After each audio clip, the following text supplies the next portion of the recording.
Even though most of the academia's restrictions have significantly relaxed, I'm still a bit worried that the Matra might give her trouble. I need to stay here to keep an eye on the situation. Kale, can you head to Sumeru City and find out why she isn't here yet? Does it have to be me? I'd only assign a job this important to someone I trust. Are you not feeling well? Oh no, I'm fine! I've completely recovered. It's just that if I'm going to see her, I think I need to mentally prepare myself first.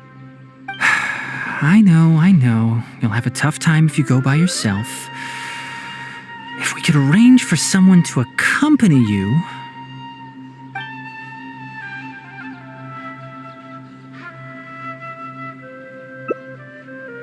Oh, hey there! It's been a while. What a coincidence. I was just thinking about asking you to accompany Kale to Sumeru City.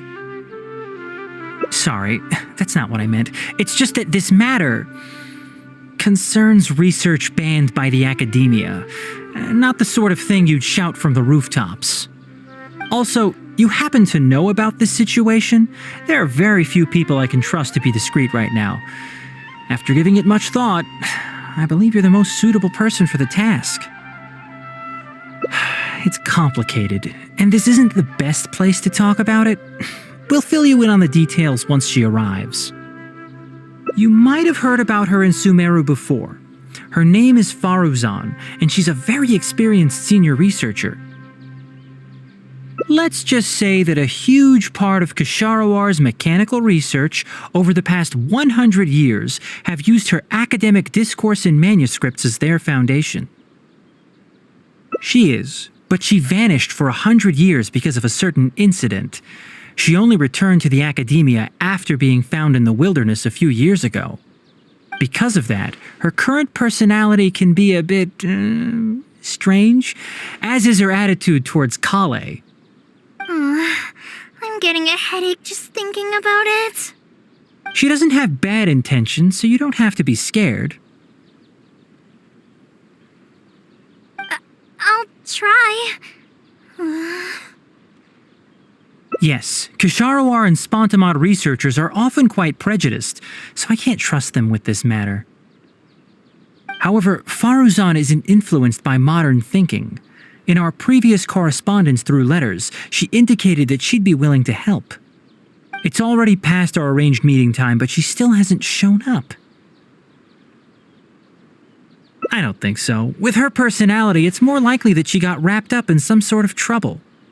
Anyway, can you go with Kale to the academia and check on Faruzan for me? Thank goodness. I was so anxious.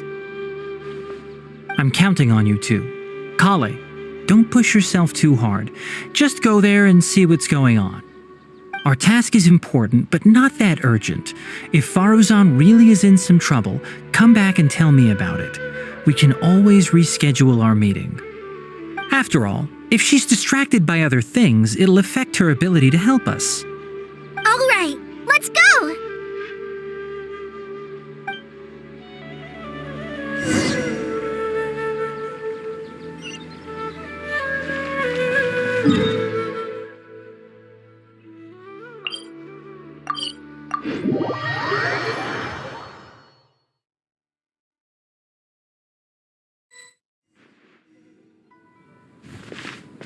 Sorry, what did you say?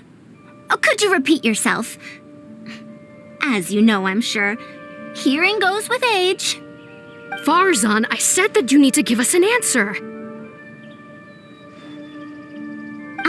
Yes. And did you forget to add madam when you addressed me earlier? Your hearing is perfectly fine.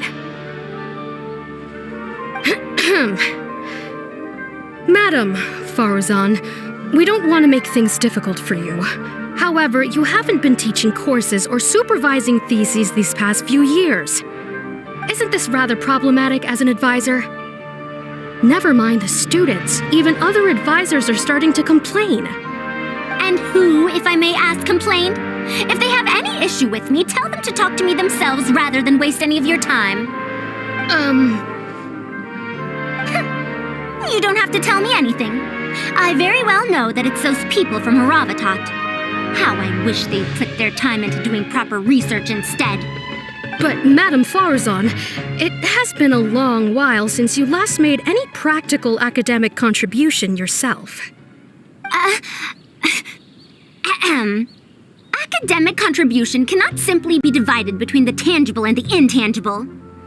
The issue here, I believe, is that the reviewer doesn't understand the very nature of knowledge itself. In any case, it makes no sense to use a metric like this to evaluate a mentor. Which sage set this rule anyway? I should write a letter of complaint right this instant. Wait! Madam Faruzan, please let me finish. That's her, all right. But the person with her doesn't look like a Matra. Shh! She hates it when people call her young! Her body apparently stopped aging during the year she was gone. So that's why she looks the same as she did 100 years ago. Okay, I think I'm ready for this. Let's go! Anyway, Akara Crafts and the leader of Kasharawar would like to invite you to collaborate on this project. They're wondering if you'd be interested. Madam Faruzan? Are you listening? Mm-hmm. Ah, Kale! Why are you here at the Academia? Are you feeling better now? I'm much better, Madam Faruzan. It's all thanks to the Traveler and the Dendro Archon. Have you been sleeping well? You seem to be developing some eye bags. Is that brat Tainari forcing you to stay up late again? No, it's because I'm a slow learner. It's not Master's fault. It's good to be hardworking, but you need to take care of your health. I'll have to give Tainari a right talking to when I see him. I'll also prepare some health supplements for you. There's really no need. Ah, and is the person beside you the legendary Traveler? Oh, I've heard much about you before. In fact, I've been meaning to meet you for a while now. It is thanks to you, after all, that the Academia is finally getting back on its feet. Even Kali's illness is... Ahem. Madam Faruzan, I believe we were still discussing the collaboration with Akara Crafts.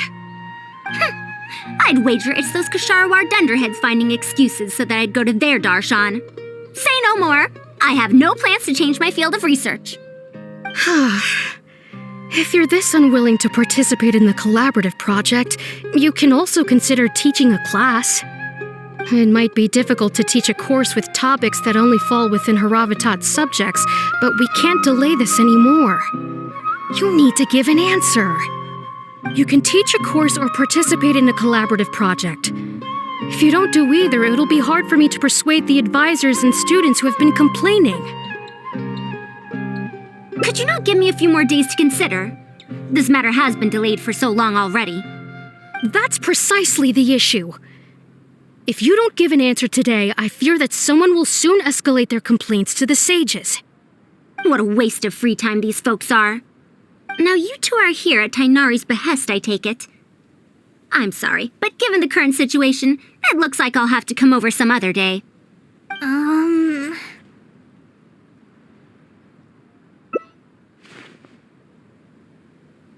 Of course. I shall need some time to think as well.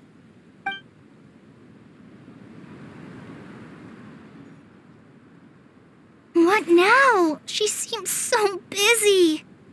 Master said there's no rush, but I know that he's been busy working on something at Paradise DI, so he hasn't returned to Gandharvaville for several days now. I feel for Madame Faruzan, but I still want to ask her to come with us. But if I get her in trouble with the Academia, then she won't have the time to help Master. What should I do? Oh, this is such a headache.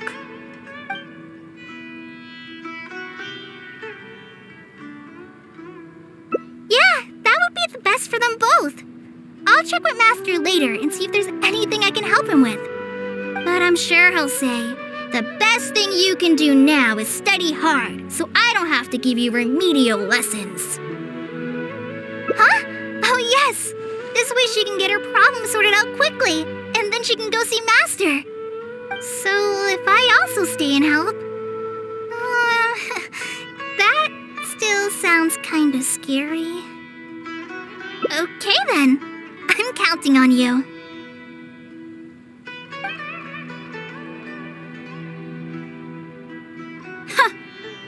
I have to teach students from Haravatat or owe Kasharawar a favor. It strikes me that they might be even less happy about such a deal than I am. I think I can sympathize with them. We're back, Madam Faruzan. The Traveler said that he can stay and help you. Oh, why I couldn't ask for more. In fact, I'm rather curious about the type of person the Traveler is. You were the one who taught Azara a lesson after all. That said, will I be troubling you? Is that so? Good. It does so happen that I do have something I need help with. Now, should I apply to teach a course with Haravatat, or join the collaborative project that Kasharawar is proposing? Honestly, I don't want to choose either of them. You might have heard of it before. Haravatat is an academic faction that researches languages and runes. 100 years ago, Madame Faruzan was a researcher from that darshan. Now, not was. Still am. Yes, of course. But current Haravatat students can't really... understand her direction of research. So even if she opened a course, chances are that no one would attend. In summary, I mean to interpret the configurations and solutions of ruin mechanisms via the deciphering of on-site stone carvings and unearthed documents. It'll include research into general documents dealing with such ancient machines. The research method is supported by Haravatat, yes, but the content deals heavily with both ruins and mechanisms. This will make it difficult for students of this darshan because they don't understand much about mechanisms. Also, there are fewer and fewer unexplored ruins left nowadays, and Kasharawar researchers have been developing their own theories on mechanisms. As such, they don't need to rely on ancient documents. They're far too complacent. Ancient mechanisms are more dangerous and complex than one might imagine. I'm telling you, things weren't like this 100 years ago. All researchers back then were interested in exploring knowledge from a variety of topics. They also gave more respect to unknown mechanisms. Nowadays, all people are interested in are mainstream subjects in popular research. Even if they attended my course, I wouldn't be interested in teaching them. Also, the people here think that my research is outdated and unrealistic, so they keep cutting my funding. Why, I think they could all stand to learn from Kale. She's a hard-working child and respects her elders. Huh? Why me? If only those who came to my lectures were more like you. Speaking of which, are you feeling better? You don't have to confine yourself to Gandharvaville anymore, right? I just remembered that I have a lot of studying to do. I need to head back and find Master.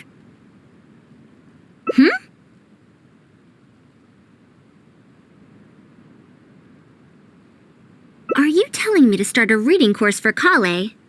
Huh? Wait.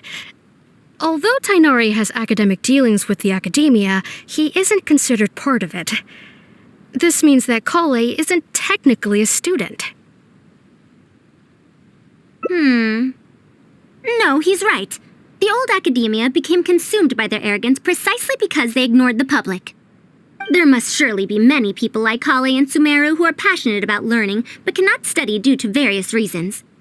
The old academia paid no heed to them. But if I start a reading course for Kale as a pilot, perhaps this shall come to benefit many more people in the future. I'll need to go back and ask if this is in accordance with regulations. Oh, save yourself the extra trouble. I'll come with you. If there's any arguments to be had, we shall sweep them aside together. Traveler, Kale, do wait for us a little while outside the academia. I'll be back in just a moment. Wait! Let's catch up with her.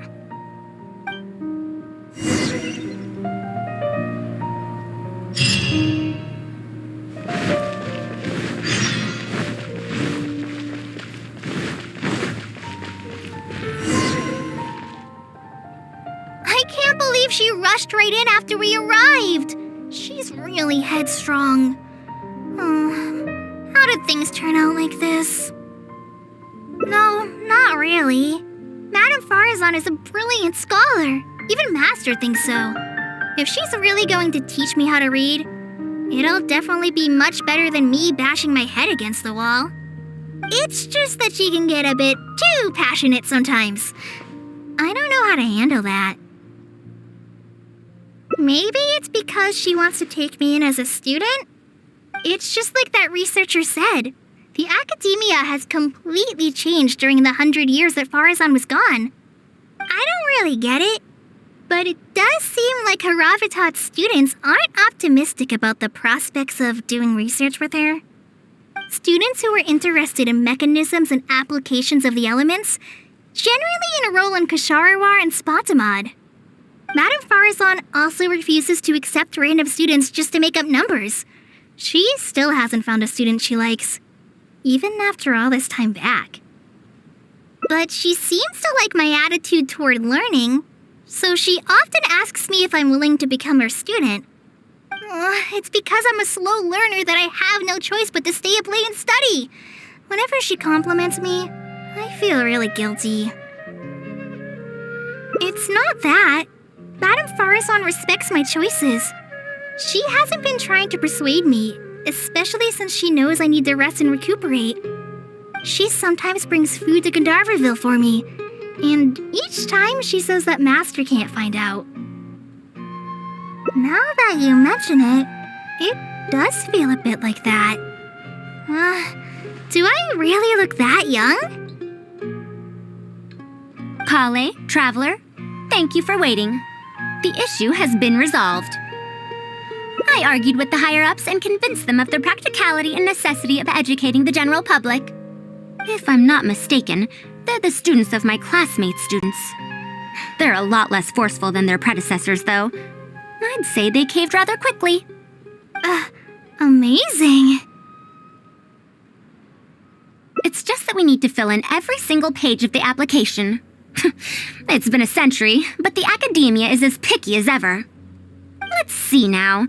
What do we need to fill in? Course name, learning objectives, teaching methods, course materials. I suppose we can fill in the course name last. That's a bit too general, I'd say. After all, this class's target audience isn't toddlers or children, but rather people who already know the basics of reading. As such, we'll need a more specific learning objective. How about proficiency in reading and writing? That's true. If we use children's teaching materials, we'll only end up wasting a lot of time on things that students would already know. And you have your job as a forest ranger, Kale. People who attend this course in the future are also likely to have life commitments. We need more effective teaching methods. Master always tells me that practice is the best way to learn. That's why I often ask him to help me find simple books to read. It must have been difficult to get books in Sumeru in recent years, no? Tainari really went the extra mile for you. Expanding literacy is a capital notion. Now that the academia is easing restrictions on the circulation of books, there should be more people who have become interested in reading. It's a great time to conduct this course. So that's next on the list. I fear that I'm at a loss as to which books youngsters like nowadays. Would The Legend of Antara be too old of a story? Fair.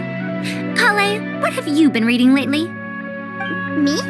I've been reading light novels from Inazuma. I heard that ever since we were allowed to sell books in Sumeru again, some people set up stalls at Treasure Street to sell light novels.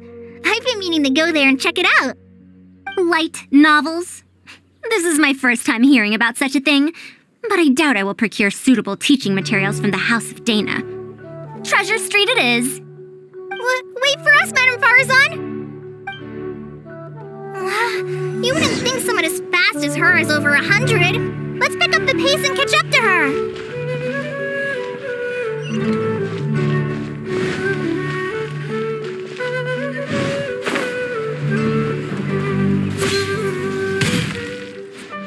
What a long and mildly ungrammatical title? And why is the cover so colorful? Is this your first time seeing a light novel, ma'am? Oh, they're the most popular of books nowadays. Would you like me to recommend something? Fine. One shouldn't judge a book by its cover after all. Maybe browse through the books here. Of course. Why don't you try this one? It's Outlander Brigade, When the Wind of Death Blew Towards the Blonde Samurai. I heard that this book's author describes action in vivid detail. Now I've only skimmed through a few pages, but it feels like it's all fight scenes. There are only subjects and predicates, and the syntax is a tad simple. Subjects? Predicates? The protagonist just ends up fighting in every scene with no proper build-up. Will anyone even enjoy a story that's only comprised of fights? How about... the good thing about being reincarnated as a hilly churl is that I only need to eat sunsetias to become stronger. A reincarnation isekai story? Those are pretty popular right now. Isekai? What in the world is that? Also, why does it become stronger by eating sunsetias? Tropes? Those fictional rules used to push the plot forward, yes? They're definitely effective in achieving a distancing effect. Sorry. What is this distancing effect? However, this book doesn't explain how reincarnation correlates to becoming stronger. Such an illogical rule will affect the coherence of the story. Will readers really accept this? How about this? I had to fight tooth and nail to get this in stock. Oh, that's the latest volume of Onibudo! Now that's a rather normal title length. Oh, Kale, do you like this series? Yes, but I don't like it that much. Madam, are you going to use this series as teaching material? Let me see. The dialogue flows quite well, but there are too many phrases here that I don't recognize. Third eye of perception, illusory mirror, and so on. Aren't these terms that are tied to tropes? I also thought those names were strange when I was reading them. It's impossible to derive the meaning of these phrases in isolation. Also, their morphological properties are quite pedestrian, really. Or did the protagonist purposely create these strange names to disorient their foes?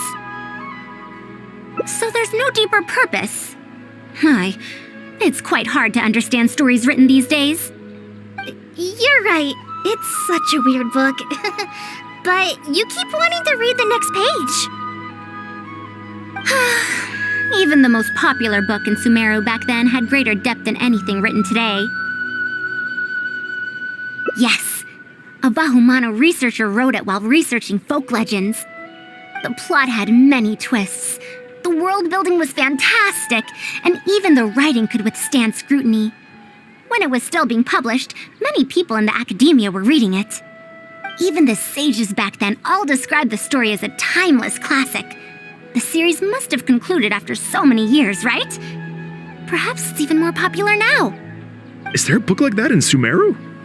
I've never heard of such a thing before. What's the title?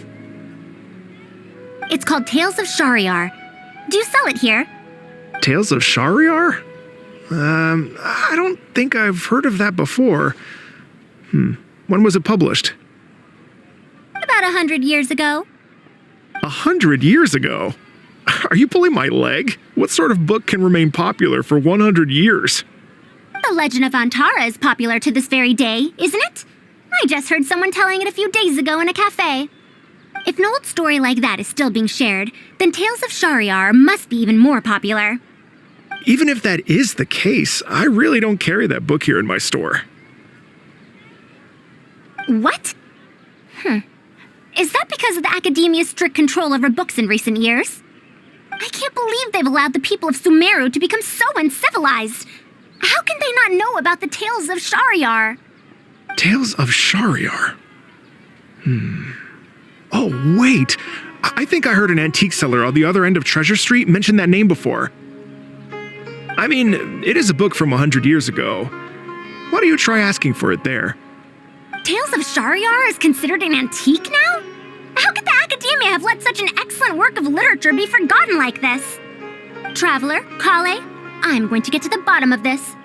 Let's meet at the antique sellers. Madam, wait! Oh no, this is bad. You asked me why I'm scared of Madame Faruzan, right? It's not because I don't know how to respond to her kindness. It's because I'm afraid of that ancient language she researches, because I can barely understand any of it. What if she uses ancient texts as teaching material?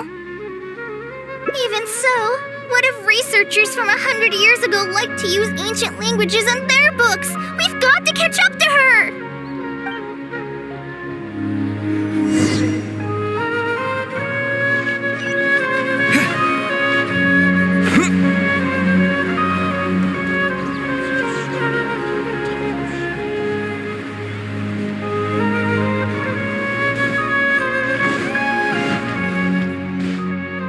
Found it! The 5th volume of Tales of Shariar. Wow, you actually found it! I never thought this book would ever get sold. All right, that's our teaching material secured. We also now know what to call this course. Analysis of Classical Texts. After all, this book is definitely worthy of being called a classic. Can I take a look? Luckily the language being used here isn't ancient at all. I can recognize a few words here and there. Huh? But why aren't there pictures in this book? As long as the writing is good, readers won't need any illustrations to imagine the scenes. Worry not, I shall thoroughly explain the difficult sections. You'll like this book, I know it. After all this time, I wonder if Aaliyah and Aziz ended up together.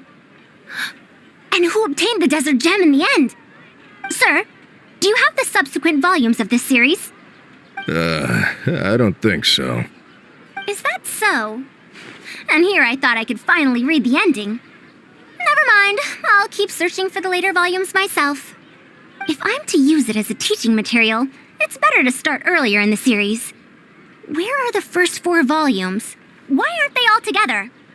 I don't have those either. Actually, this is the only volume I have. Is this series really that popular? No. It's not popular at all. Rather, there's absolutely no demand for it. No demand? Impossible! Back then, I'd come across at least 3 groups of people talking about it during a single stroll at the Academia. Seriously? No one told me that this book was anything special when I first got it. Where did you get this from? Can you still contact the seller? I'm afraid not. This book was sold together with a whole bunch of antique furniture. I didn't even notice it initially. Otherwise, the Matra would have come knocking. Wait, is this book actually worth a lot? It can't be, right? That's impossible. No matter how strict the Academia was, there's no way Tales of Shariar could have fallen into such a state. I do remember a passerby skimming through the book a few days ago. However, he simply sighed and left. He sighed? Why would he react like that? Given the quality of Tales of Shariar, he should have been entranced after a single glance. I'm sorry. Traveler, Kale, please give me a moment. I'd like to look through this book first. Why is there another misunderstanding between Aaliyah and Aziz? Also, why is there no mention of the desert gem at all? And a new character is introduced with no foreshadowing at all? Also, what are all these new names and terms? Is this really the Tales of Shariar I know? Well, that passerby reacted in much the same way. It's Mada from the cafe over there. You know, the fellow who spends all day telling the legend of Antara. Since that's also a very old story, maybe he knows a thing or two about that, tales of, whatever it's called. Then let's go ask around at the cafe. Huh? Madame Faruzan? Huh? Oh, yes. Let's go.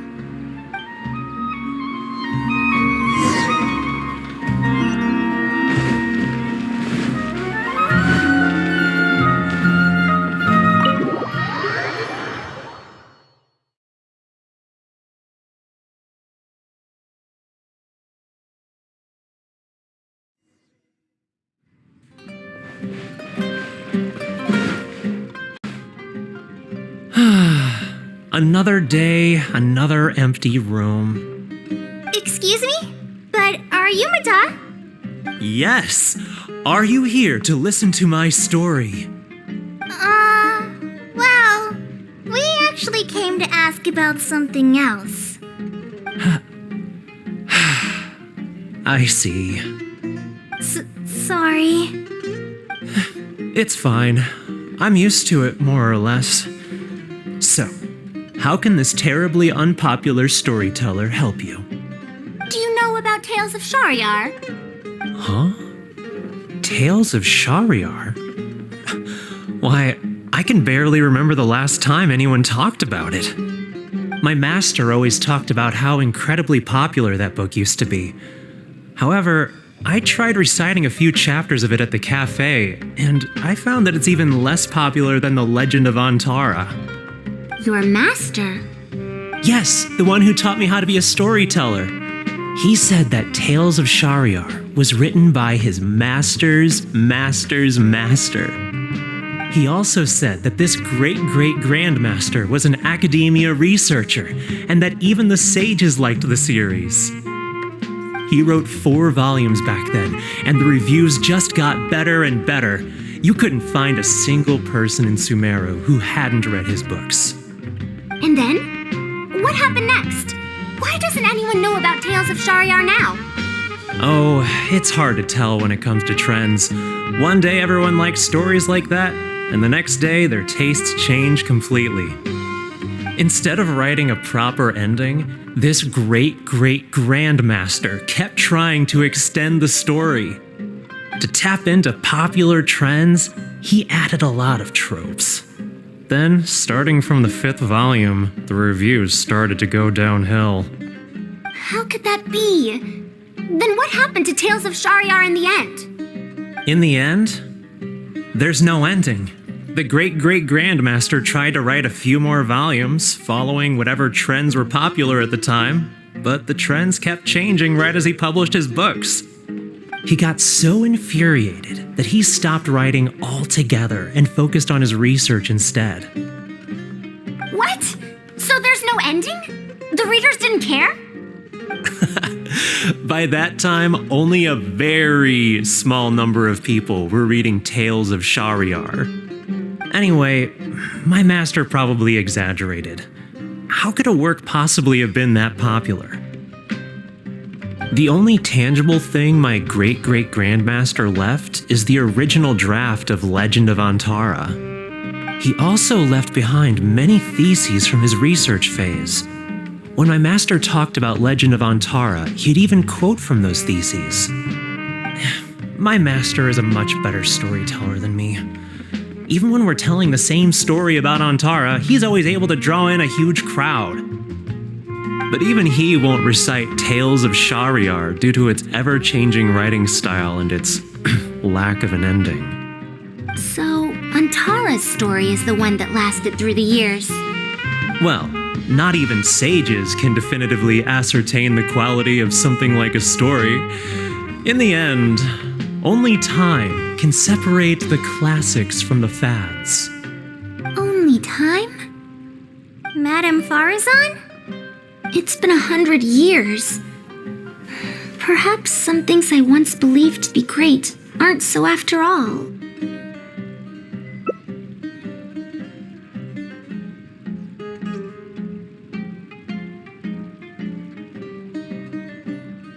Yeah!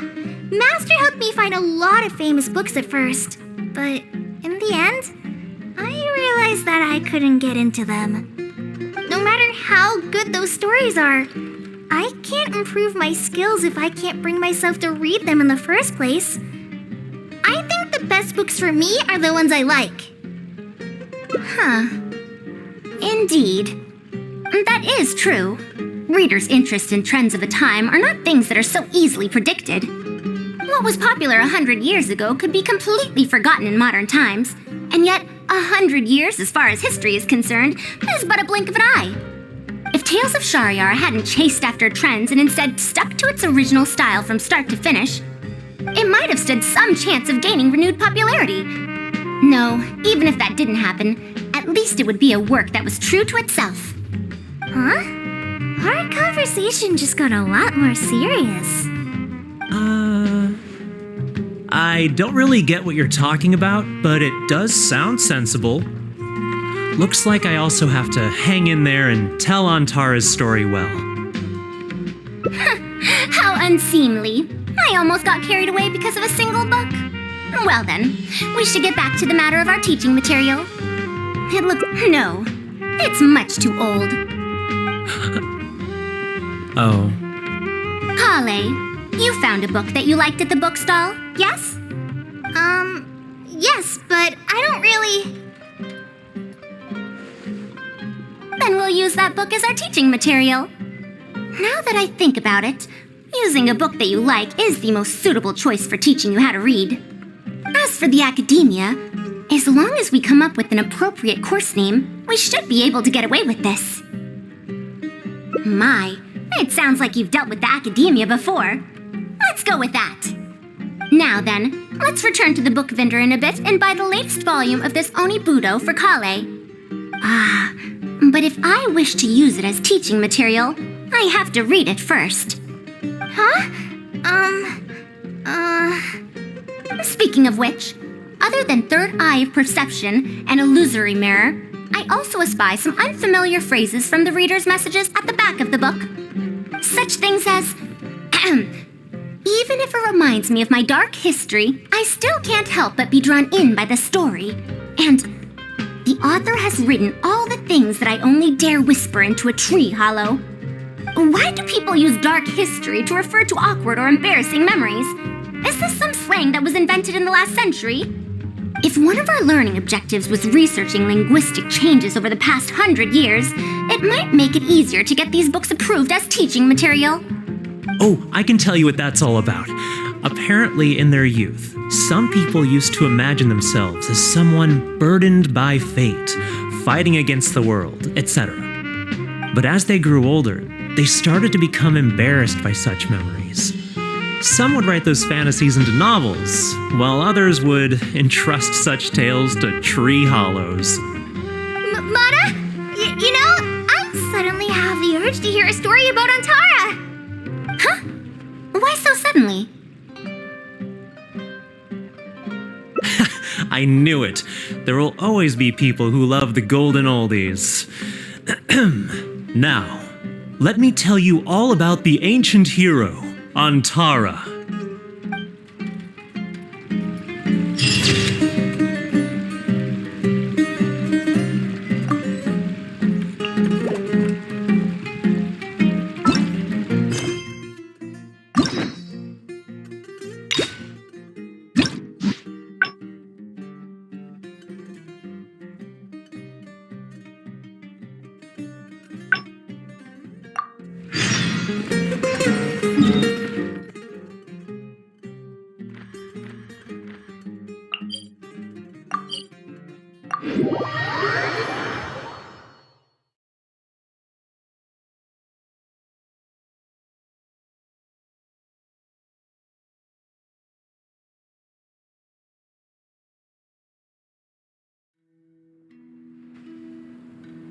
What now? She seems so... Master said there's no... I feel for Madam, but if I get her in trouble...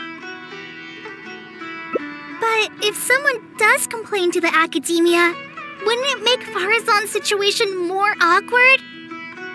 And if the academia investigated and found her at Party's DI, things would get even worse for her. Do you have some way to invite her over to Party's DI without stepping on the academia's toes?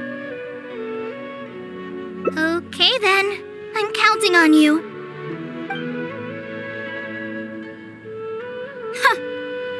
I have to... Madam Faruzan, we're back. Well, since you're... Please, Madam Faruzan, focus. Today's the deadline. Huh? Yes. I see. No wonder he sent you two over. Why, that lad didn't make it very clear in his letter, now did he? Otherwise, I would have reported it as part of my research. Yeah, that's right. Master sent us over to explain everything to you. Wait. Opportunities for collaborative research don't just come out of thin air. This seems like too much of a coincidence. Also, there isn't much overlap between Madame Faruzan's research and that of Amorta, right? What will you even be collaborating on?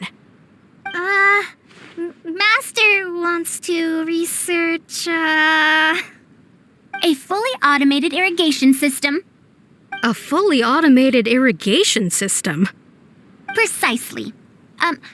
It's a system that can automatically adjust the amount of water it provides based on the season and the plant species involved.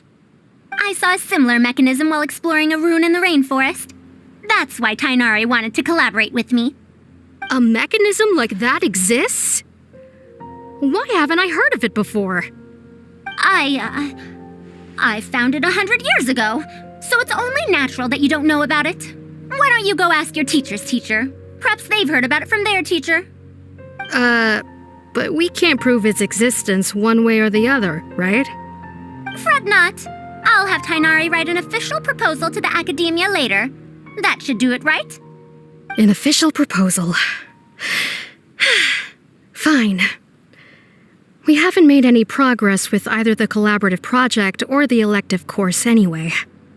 I'll go inform my superiors now. Please do take care of the paperwork as soon as possible. Don't delay this any longer. Sure. I'll be sure to needle him until he gets it done. Phew. I think she bought it. Even though this is our first meeting, I must say, we make a good team. Wow! You made up that excuse on the spot, huh? Madam Faruzan, did you really find an irrigation system 100 years ago? If the academia asks for any details... Who knows? It's been 100 years, so it wouldn't be too surprising if I've forgotten a few details, no? Huh? Then how will we explain things to them? I'll let Tainari worry about whatever documents we might need to send to the academia. If I'm right, the request he has in store for me won't be any simpler than the academia nonsense.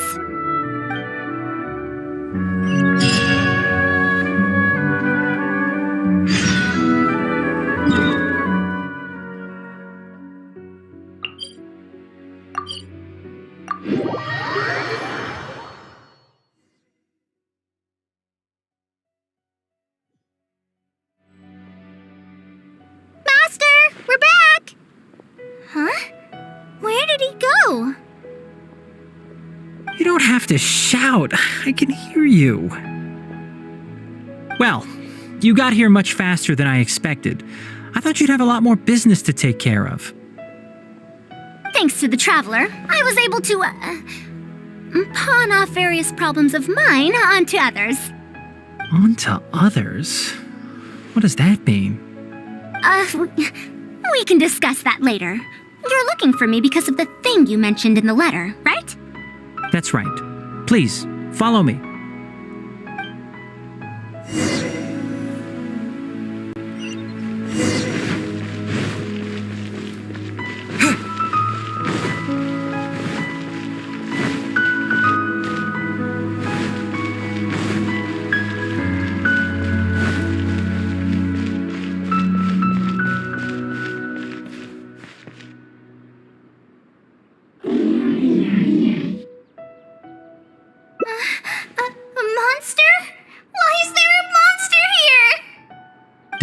scared, Kale.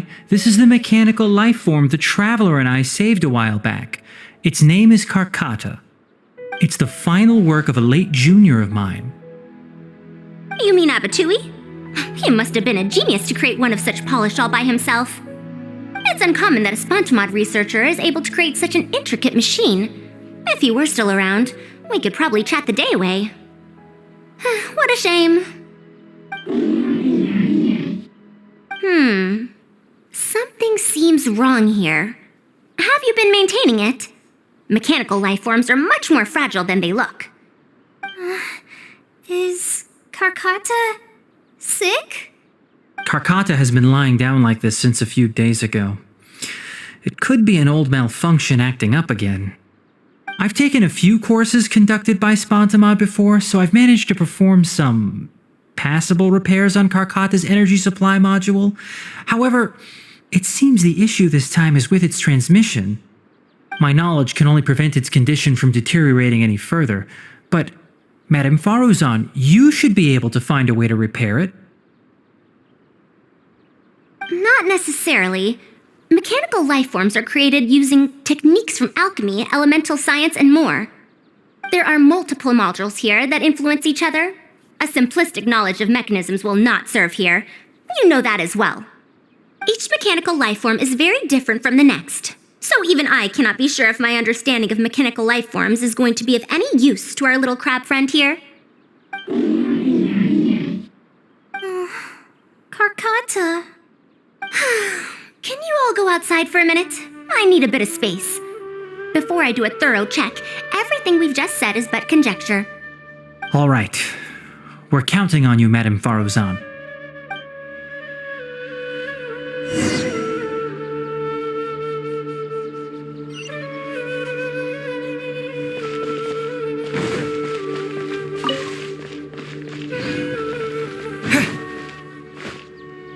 We'll wait here till Faruzan finishes her inspection.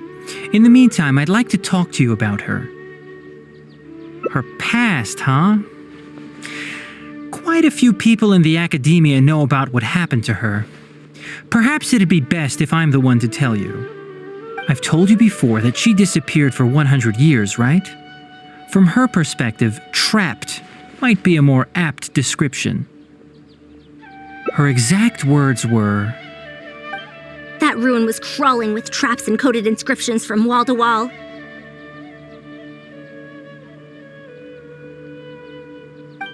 I did all I could to decipher the code and deactivate the traps to escape the ruin, but there was no way out.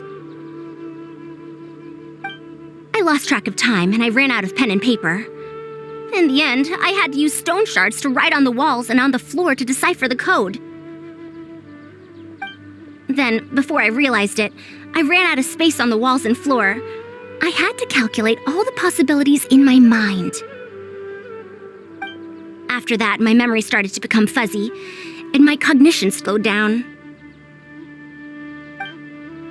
she doesn't remember anything else, including the location of the ruin and how she finally managed to escape.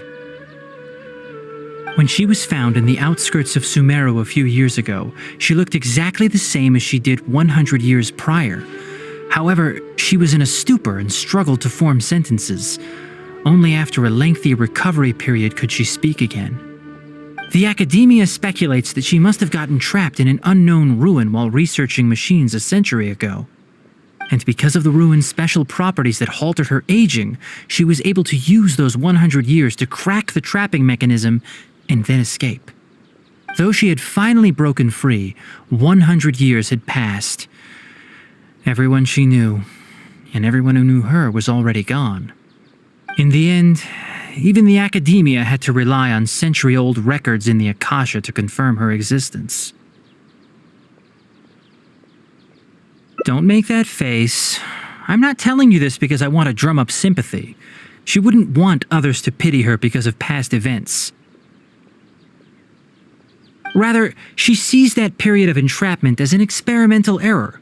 As a researcher, she must accept everything that results from her experiments, even if they don't fall within expectations. Even after going through so much, she's returned to Sumeru and still hasn't given up on her research. Due to changes over the years and drift in academic subjects, she holds some rather strong opinions about the current academia, and she has no shortage of detractors herself. What I want to say is that no matter what era we're in, Faruzan is a true senior researcher in every sense of the word. She has her own deep understanding of various ruins and machines. Master, Madame Faruzan's done. Oh? Let's head over. With any luck, she might have figured something out.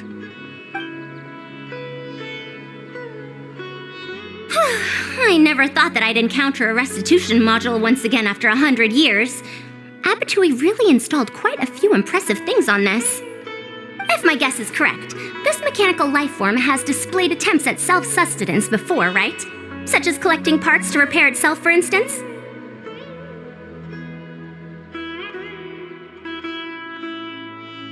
It used them for something else, but as far as its design goes, it does have a function like that. I knew it. If I'm not wrong, Karkata's issue lies with its restitution module.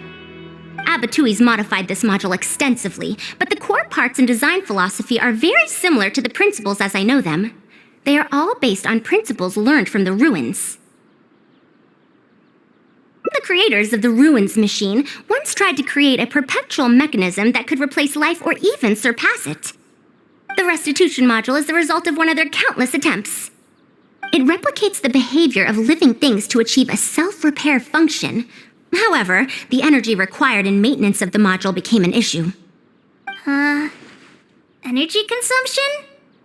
Maintenance? For example, a living thing's heart can deliver nutrients and blood to various organs. However, the bigger the living thing, the more powerful the heart needs to be. Once the heart is damaged, it'll be hard for that living thing to heal itself, and even the function of other organs can be affected. Thus, the attempt wasn't widely adopted. Even 100 years ago, I'd only seen it once before. Oh dear, this is going to be a problem. Based on my current research, I'll need to swap out the damaged parts in the restitution module to repair Karkata. But like I just said, the module is rare, even by the standards of ancient machines. Not only that, but there is very little related research documentation available. Finding suitable parts would be like trying to find a single gear in the vast desert, to say nothing of the difficulty in making those parts from scratch. One can only wonder where Abatui found the original parts. I might have an idea. Abatui was, for a time, quite passionate about excavating the Great Red Sand. This was when he had just gotten expelled from the academia. You mean to say he found a restitution module in the desert? Well, that is indeed possible. But the desert's huge! How are we supposed to find the parts that Karkata needs? According to the Academia's records, no similar parts have been found in the Great Red Sand over the past 100 years. If we want to try our luck, we'll have to explore ruins that have never been explored before. I do know that a Vahumana researcher formed an expedition team after the sandstorms and earthquakes subsided. They are now exploring areas of the desert that used to be difficult to access. Should we ask them if they've made any new discoveries lately? The chances are slim, but it's at least more effective than running around like headless chickens. His name is Raid. I think he's stationed at the northeast part of the Hypostyle Desert. Let's go look for him once Karkata settles down. Oh, you and Kale should probably stay. Karkata's condition may be stable, but it would still be better if some of us stay to look after it. Besides, you still need to take care of the trouble that the Academia left for me. Trouble from the academia? I thought you said you pawned it off to someone else. Wait, don't tell me. I'll let Kale fill you in on the details. I look forward to seeing your work, Tainari.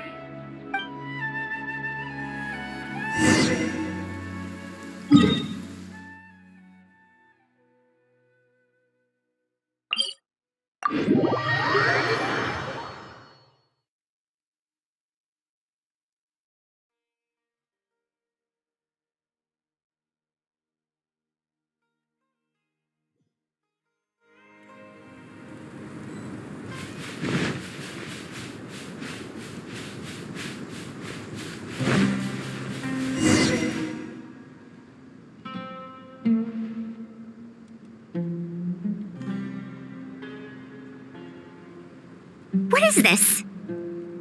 Halt! Mr. Raid's permission is required to proceed any further. That still won't do. Mr. Raid told us to keep people away from the ruins so they don't damage the site. Damage the site? I've excavated more ruins than you've visited restaurants. Which batch of students is Raid from? I want to see him right now. He isn't at the campsite now. You should all leave. Only he can give you permission to enter. What a stubborn guy.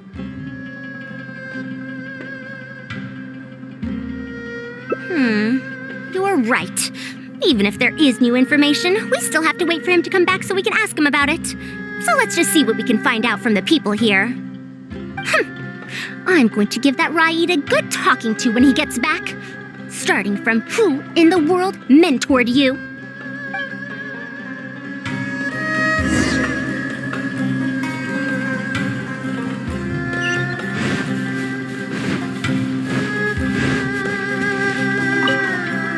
The ruins? Don't know anything. We were only hired to deliver water and supplies to them. Forget excavation. They won't even let us get close to the camp where they're staying.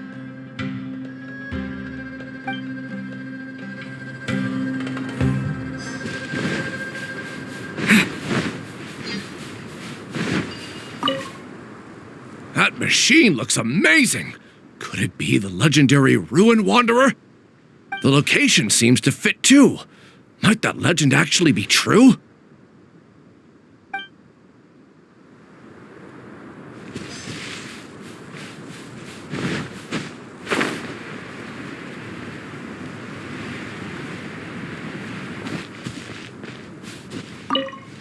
This area used to be ravaged by frequent sandstorms, but it's been calm lately for some reason. They say that this was done by a single traveler? But seriously, is such a thing even humanly possible?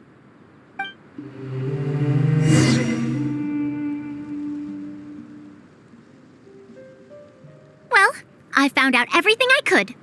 Is there anything that stands out to you?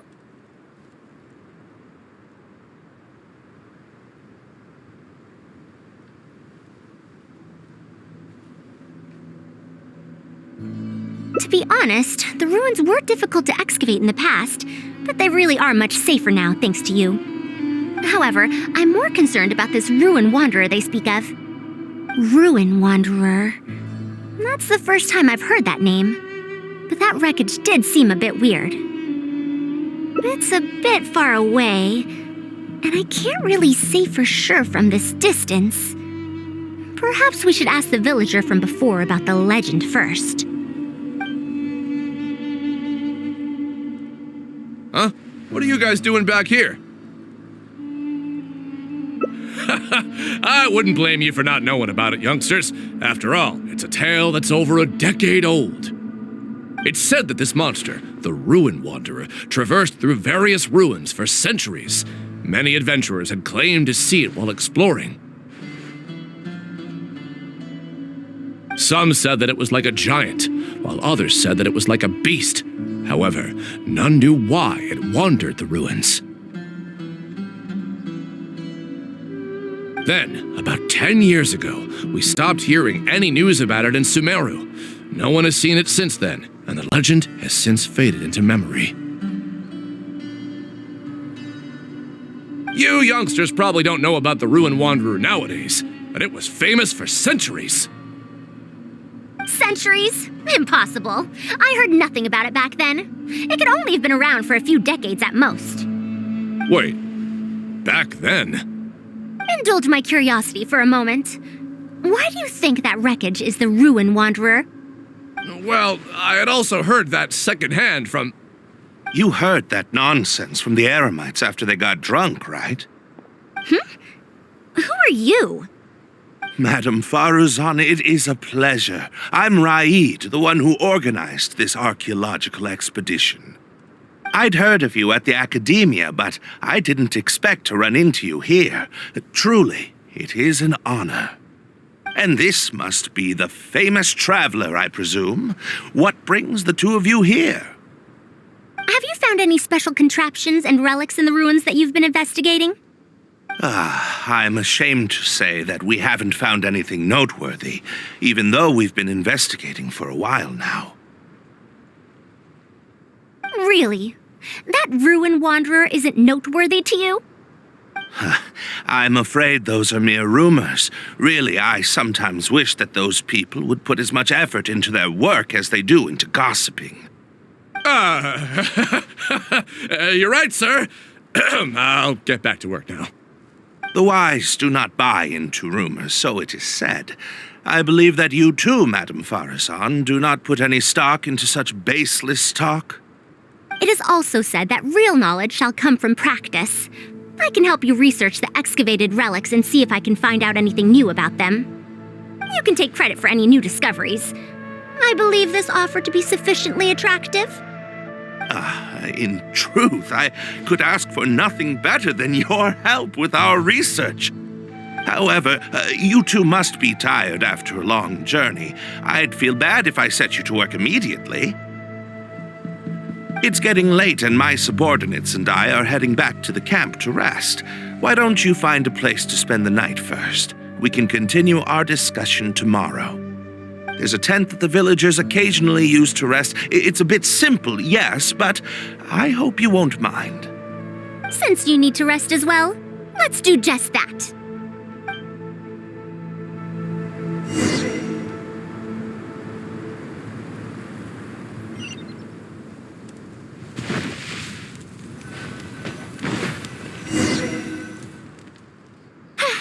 This is quite far away. Are they trying to prevent the villagers from eavesdropping on them? This suits us just fine, though. This way, they won't overhear our conversations either. Now, I have my suspicions about this archaeological expedition team and that machine wreckage.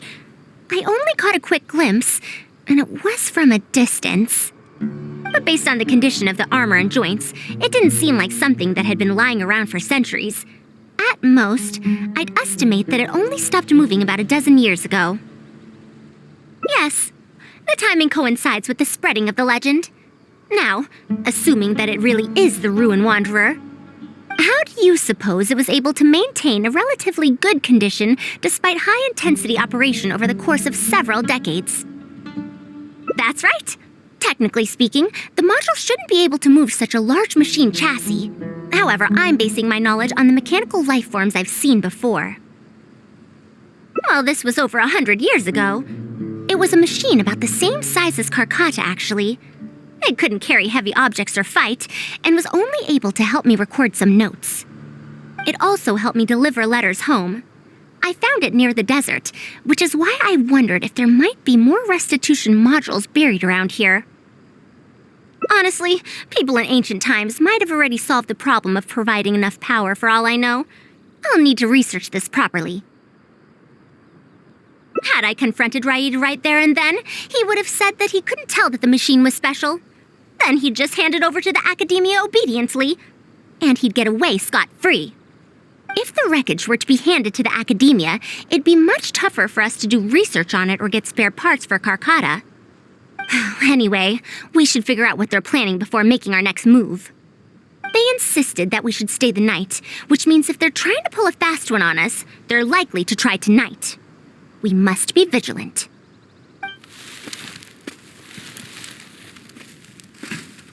Are those sounds coming from the excavation site? I knew they wouldn't be able to wait. They must be scared that we might discover something tomorrow. Not a single person guarding the campsite. This must be quite the manpower expenditure. I'll see if they left any clues behind at their camp.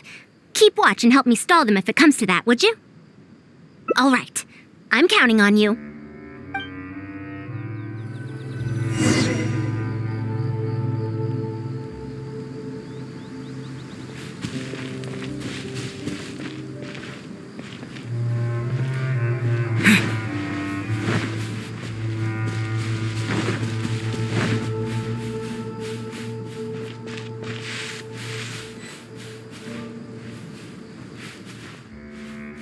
Why isn't the tent here yet? We need to switch it out tonight. It's still on the way. I'm afraid this is the first time we're delivering such a huge one. You good-for-nothings are just a load of trouble, aren't you? We wouldn't have to deal with these interlopers if you had kept those lips of yours from flapping. Hurry up and hide our current tent and deliver the new one to me tonight, no matter what it takes. Huh? Who's there? I'm sorry. I'm just a bit upset because my subordinates aren't doing their jobs properly. When did you get here? It's nothing. Just a tent. We didn't pack up all our tents from the last campsite. Some of them, along with a few people, have been left there. Someone damaged our current tent, so I'm trying to get my subordinates to get one from that previous campsite delivered here. The relics in the ruins are highly valuable, so I'm worried that treasure hoarders and bandits might try to steal them. Since the tent isn't here yet and I can't fall asleep, I came here to patrol. Well, these things are antiques after all. There will always be people interested in buying them. I hired so many people precisely because I was worried about that happening. Speaking of which, I'd like to ask, is the Academia really aware that you've traversed through the desert to come here in the middle of the night? Also, where's Faruzan? Why isn't she with you? I'm right here.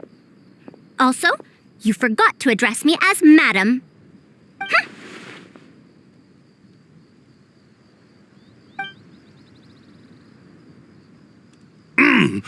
Sorry, Madam Faruzan. You were all making so much noise that I couldn't sleep, which is why I got the Traveler to find out what was going on. But for some reason, that one task took forever, so I came to check in on the situation. I'm very sorry for disturbing your rest. I'll tell my subordinates to be quieter on patrol. Good. Come on, Traveler. Let's head back. Yes, we came to check out the situation, didn't we? Well, we've already done that. We should get better rest so that we'll have energy to investigate tomorrow.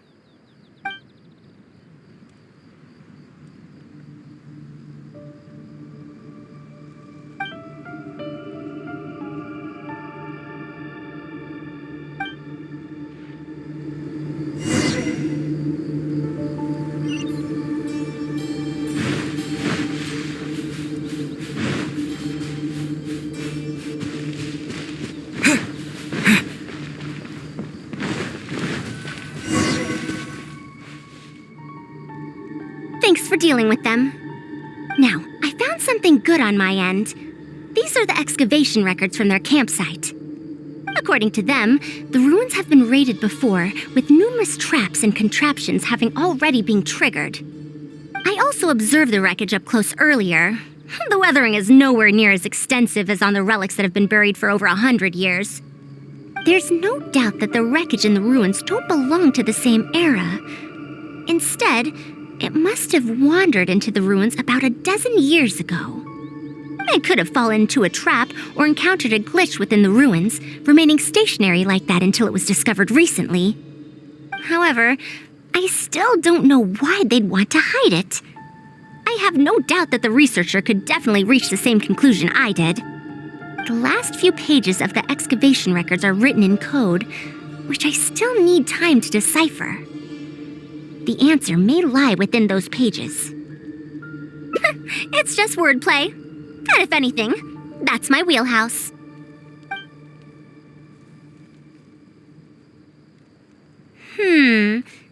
Just a bit more. I see now. Help! Please help! Why are you running away? Come back! Protect me! What's that sound? Is it?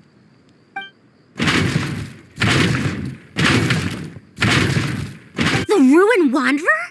Reactivated? That's impossible! Is this the work of some kind of hidden mechanism? Never mind. We have to focus on saving lives first. I'll cover them. You go stall the Ruin Wanderer.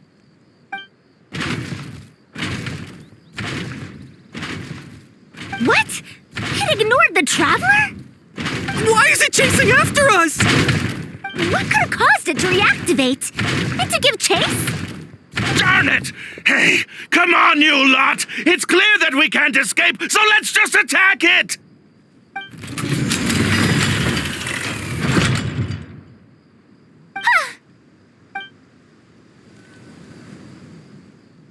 It stopped? Hey, you guys, get up there and tell me what's going on! But what if it suddenly moves? You good-for-nothings! Why is everyone I hired so useless? Move! I'll do it myself.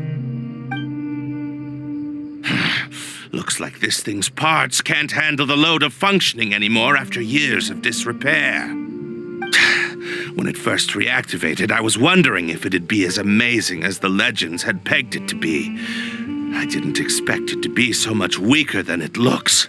How disappointing. Disappointing, you say? Now, is that because you won't be able to sell it for much? Faruzan, you may be my senior as an academia researcher, but that doesn't mean you get to slander me. You wrote these excavation records, did you not? Or perhaps calling it a ledger might jog your memory a bit better. I don't recognize that thing. January 3rd, excavated 5 tents. January 5th, 3 tents sold. January 10th, 1 special tent pre-sold. It must quickly be switched out with an old tent.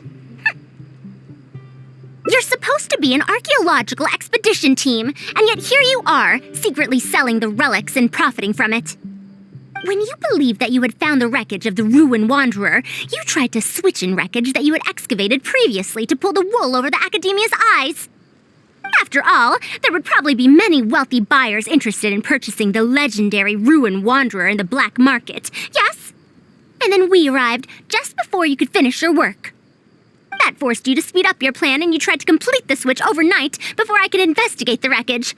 In your haste, however, you accidentally activated the Ruin Wanderer instead. Did I get that all right? I don't know what you're talking about. You lack the curiosity befitting a man of knowledge, nor do you have respect for mechanical life forms. You're not fit to be a researcher. Ridiculous. Curiosity? Respect? I'm not here to hear you preach. Hey, we're leaving. Mr. Raid! Behind you?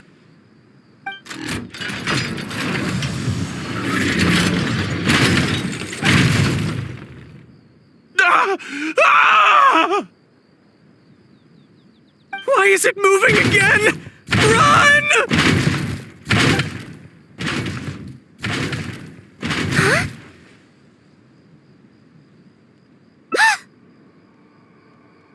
Some said that it was like a giant, while others said that it was like a beast.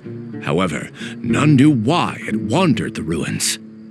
Technically speaking, the module shouldn't be able to move such a large machine chassis. However, I'm basing my knowledge on the mechanical life forms I've seen before. Centuries? Impossible. I heard nothing about it back then. It could only have been around for a few decades at most. Why is it chasing after us? So you've been looking for me this whole time?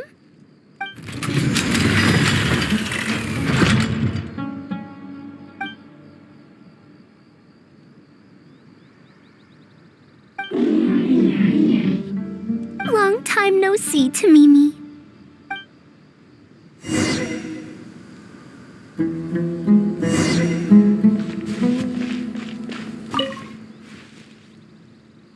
Dear Faruzan, I hope you're doing well. It has been over 20 years since you went missing.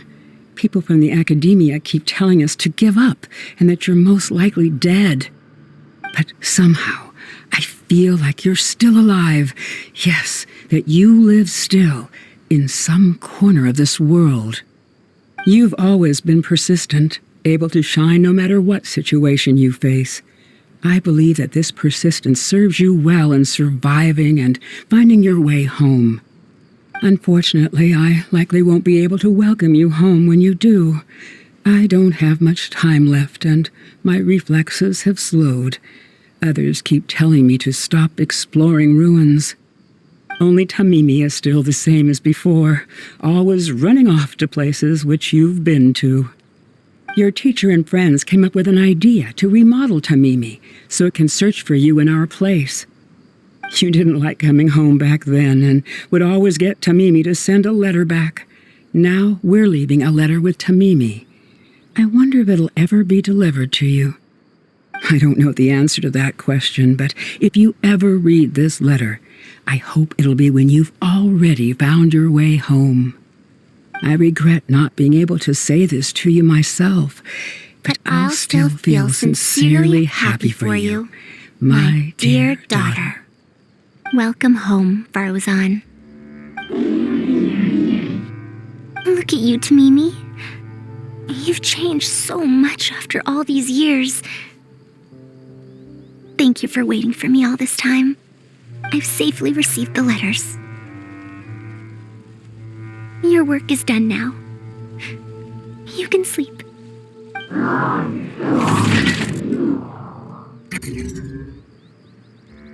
Tamimi, the mechanical life form I encountered back then. When I would go on expeditions, it would follow me, take notes for me, and send my letters home. When I met with that accident, it was on the way to deliver a letter for me. I once thought that I'd never get to see it again. I didn't expect my teacher and others to remodel its self-repair function, upgrading it to self-learning. And so, in order to plumb the depths of unknown ruins and overcome dangerous traps, it repaired and modified itself using parts it found along the way. One decade of wandering became many, and soon, Tamimi, which used to be incapable of even moving heavy objects, became the Ruin Wanderer. All so it could deliver these last letters from them to me.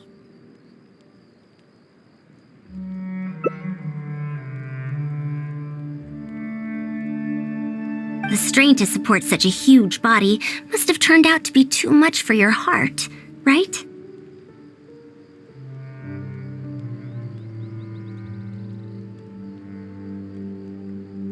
Even after the remodeling, its restitution module still can't function perfectly in perpetuity. It has been pushing itself beyond its limits over the past few decades. Just like a living being, mechanical life forms have a limited lifespan. It probably became trapped in the ruins all those years ago because its shelf life had run out. It most likely only reactivated because it detected my presence. And then it mustered up everything it had to deliver that last letter. Now, it can finally rest in peace.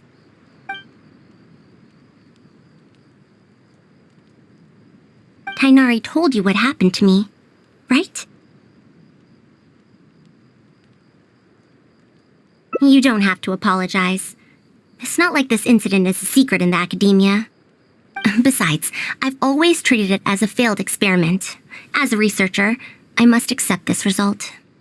However, finding out that so many people were affected by my failure does make me feel somewhat conflicted.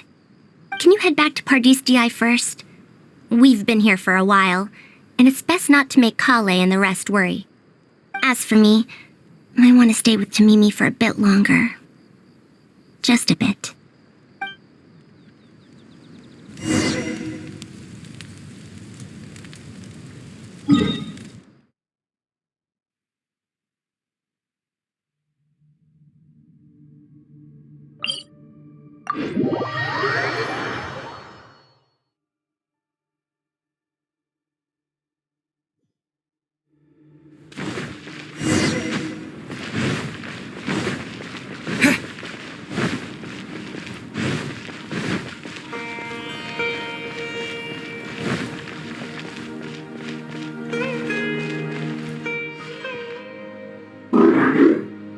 You're back!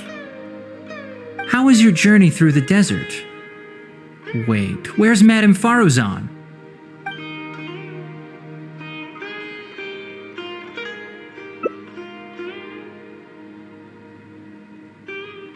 Oh no. She finally got to reunite with an old friend from 100 years ago. But As a researcher, she could perhaps accept it. However, as a friend, a student, and a daughter, we should give her some time. Let's just wait for her here. And in the future, I hope that we can be here to support her as her new friends.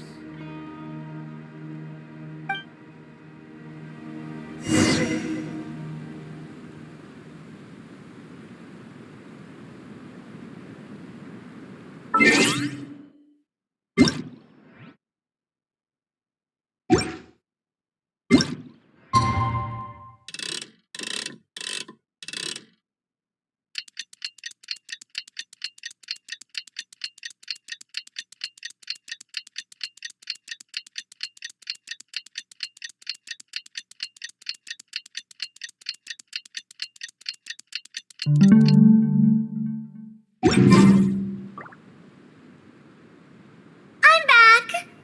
What? Is there to be no welcoming party? We've all been waiting for you, Madame Faruzan. That's more like it. Now, here are some components I brought back from the desert. Switch these out with the ones Karkata is using right now, and it'll be back in ship shape. Huh? Why do you all look so solemn? Come now. Liveliness befits youngsters more. Madame Faruzan, did these parts come from... Come now. I thought that you must have encountered some major problem. This isn't something you have to worry about. Well, it looks like you already know everything, but no need to feel bad. Like I said before, as researchers, we must learn to accept our failures. Tamimi had been operating beyond capacity for a century, and I'm unable to repair it with my current abilities. Not even with these parts. It would thus be much better to use them to extend Karkata's lifespan. As a senior, it is only right that I do something for the people who come after me. That holds true for both researchers and machines. Besides, I didn't say that I would be giving you these parts for free. They will only be used for Karkata temporarily. Otherwise, you wouldn't be able to help me with my research. I'll be sure to revive Tamimi once I've fully deciphered and replicated the creations of the ancient civilization. All right, I'll do my best to help. Me too. Although, I'm not sure if I'll be much help. Thank you. If they could remodel Tamimi successfully even back then, there's no reason why we won't be able to do even better. And when that day comes, I'll be sure to say, welcome home, Tamimi.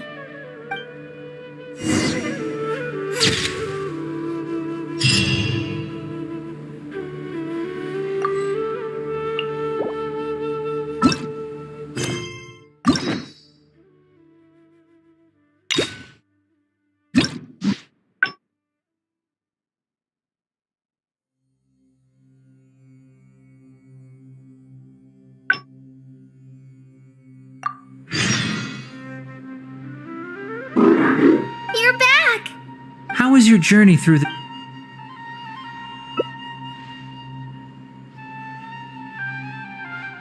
So Madame Faruzan has some other things to settle. Alright. And to think that Raid was doing all of those things on the sly. It's good that you all got out of that situation in one piece. Madame Faruzan will be able to repair Karkata when she gets back, won't she?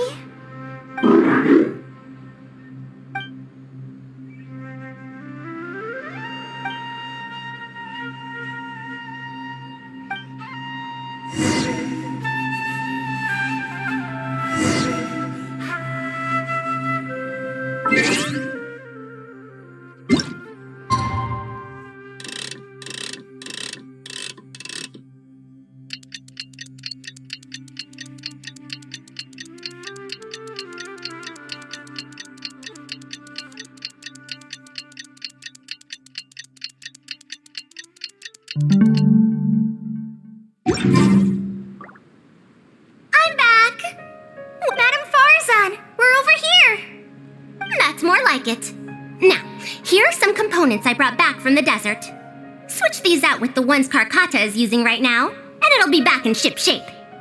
So this is a relic of an ancient civilization? Unbelievable. Thankfully, it didn't end up in Raid's unscrupulous hands. Unscrupulous, huh? Sounds like you already told them what happened. Is that so? Thank you. We will talk about everything else later. It's nothing. I've already given all the evidence we have against Raid to the Academia. They're going to be very busy. Too busy to bother us, I'd wager. I'll start repairing Karkata then. Kale, can you help me out? Of course!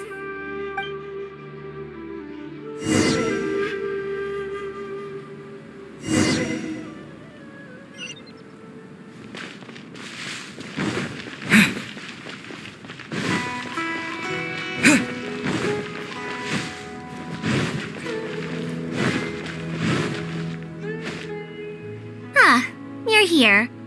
Thank you for keeping Tamimi a secret. If I tell them about Tamimi, will they still feel happy for Karkata? Even if we could convince them to accept the components, they'll probably still feel bad about it. I don't want my past to affect people in the present.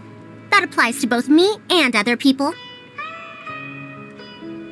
It's fine. I'm used to this. I once believed that I'd never hear from my old friends and family ever again. Even their faces are getting hazier in my memories. However, I could remember them clearly again after reading the letter Tamimi handed to me and learning that they'd never given up on me. That's more than enough.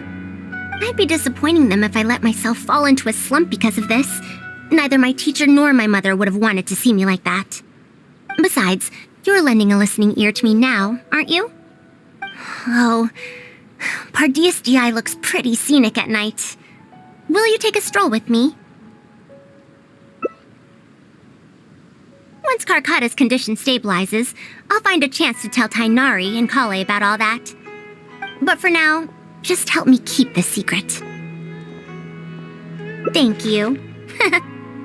Whether it's 100 years ago or now, I have people who worry about me. I suppose I should consider myself quite fortunate. The only time when I felt otherwise was when I had just returned to Sumeru. No one came to check up on me then.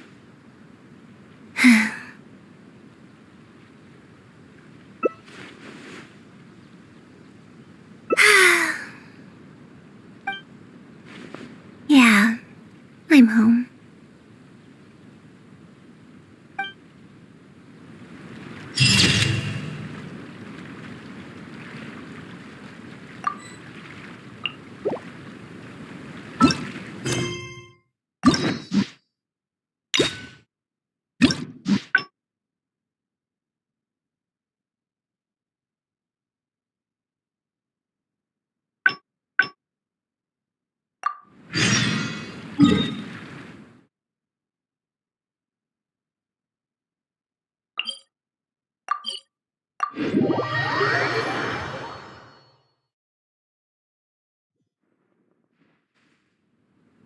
What now?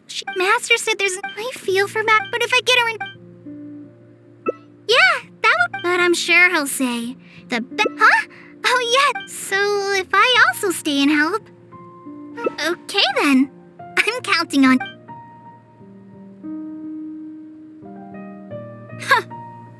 I have to teach students from Haravatat. We're back, Madame Faruzan. The Traveler said that he can stay and help you. Oh, why I couldn't ask for more. In fact, I'm rather curious about the type. Is that so? Good. Now, should I apply to teach a course with Haravatat?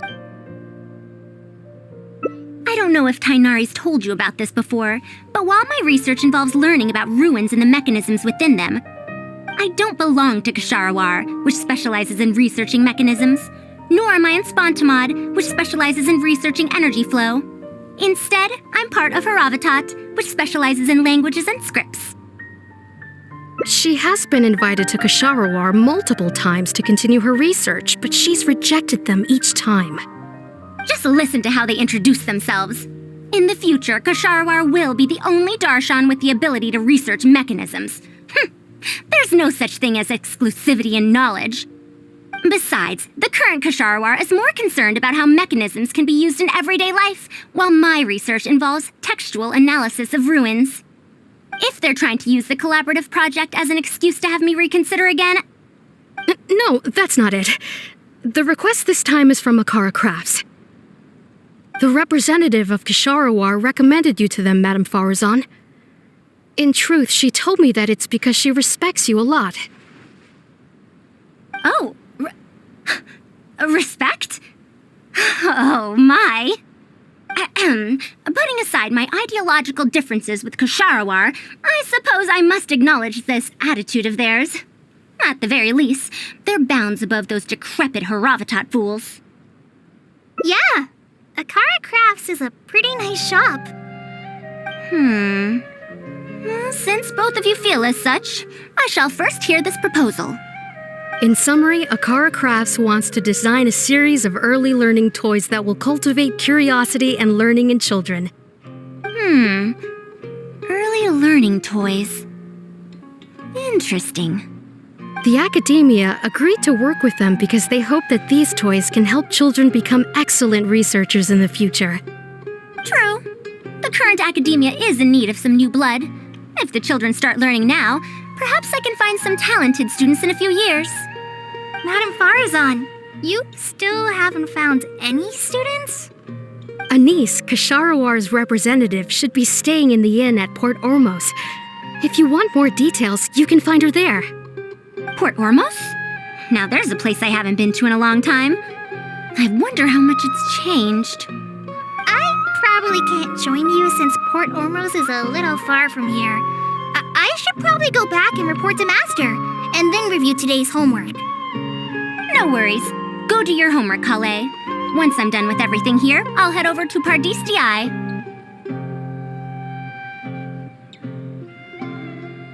Thank you. Why, I'd even call this a rare chance for a curious researcher like myself to observe the legendary traveler up close.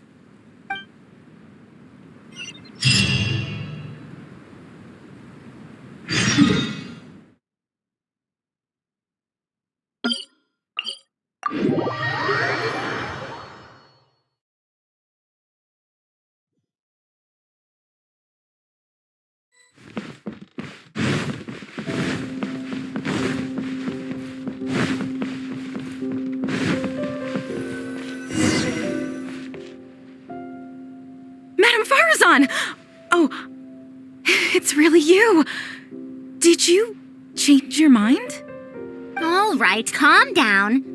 Let me be clear. I'm still not all that interested in Kasharawar. I'm just here to see how the project is going. After all, you're here as representatives of the academia in this collaboration. The reputation of all research is at stake here, so I will not simply stand by should mistakes get made. Either way, it's good that you were willing to come. Now, we've given Akara Crafts many ideas over the past couple of days. However, their owner thinks that our designs are too complicated, which will drive production costs too far up. That's expected. Students who have never had to deal with budgetary constraints probably don't understand how important it is to keep costs low. How enviable. Oh, If you join the Kasharawar, your budget will be as big as you want it to be. I guarantee it. That's enough. I will not repeat myself. Take me to Akara Crafts owner first, if you please. All right. He's usually at the slope up ahead recruiting volunteers to test out his toys. Let's just head over.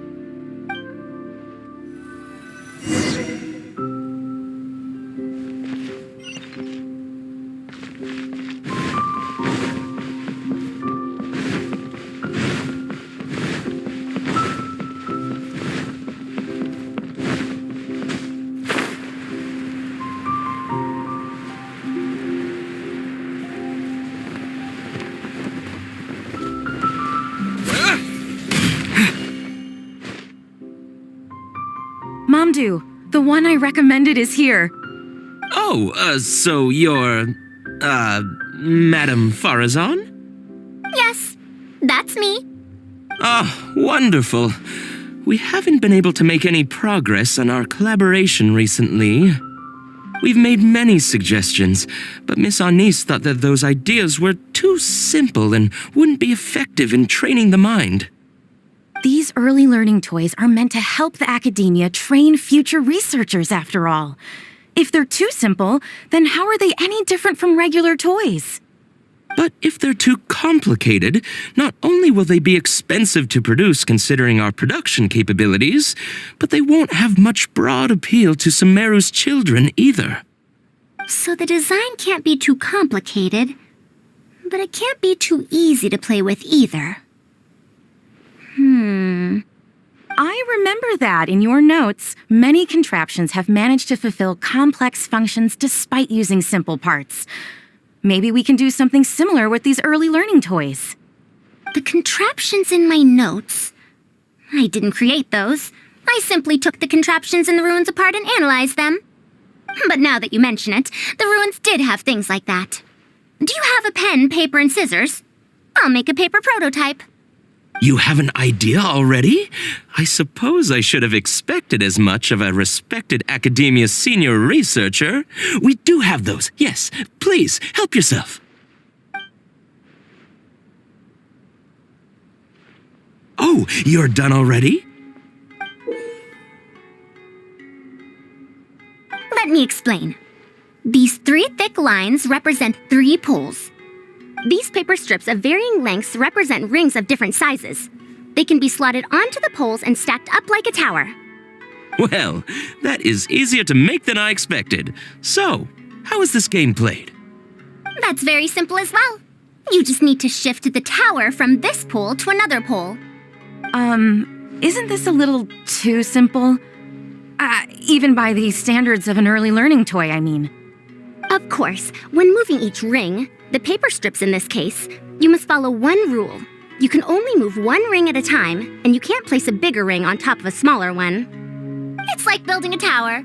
The rings in the 3 poles must be stacked from big to small. I named this toy Pagoda Stack. Pagoda Stack. That sounds way too simple. Even I feel like it's missing something. Give it a try and you'll find out if it's simple or not. I heard from Anise that you find volunteers to try out the toys, right? Why don't we do the same for this game? It's such a simple toy. There's no need to... Mamdu, let's just do as she says. Okay, then.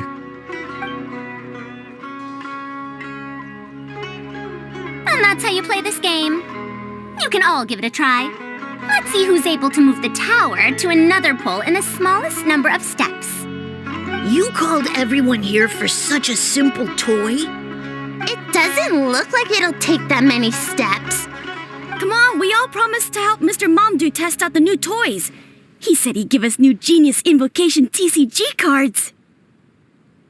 Ugh, fine.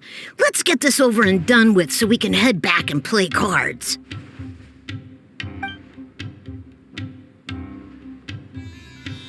Done! It took me 19 steps. Huh? It took me over 20 steps. I only needed 18 steps. Not bad. Looks like you're all familiar with the rules now. Then let's increase the difficulty. The next tower will be 5 layers tall. Now then, give it a shot.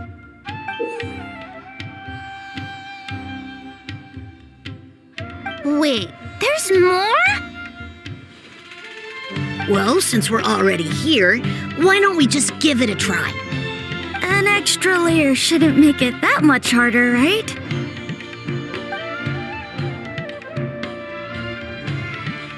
What's going on? I've already moved over 30 steps, but I'm still not done yet. I'm almost done. Looks like I'm the faster one this time. Done! It took me 35 steps. What? How? This Pagoda Stack toy is pretty fun to play with. Good. We'll try it one final time. This time, we'll add 2 more layers, making 7 layers in total. Mamdu, we've still got quite a few paper strips here. Why don't you give this a go as well? Do you need that many steps for something this simple? Let me try. Madam Faruzan, allow me to try it as well. You were looking at it quite seriously just now. Are you starting to understand the principles involved? I think so. If you want to test out your hypothesis, you'll just have to play and find out. Got it. We don't have enough paper strips left for you, Traveler. However, by the looks of things, you seem to have the game figured out. Why don't you guess what the lowest number of steps needed to solve a 7-layer pagoda stack is?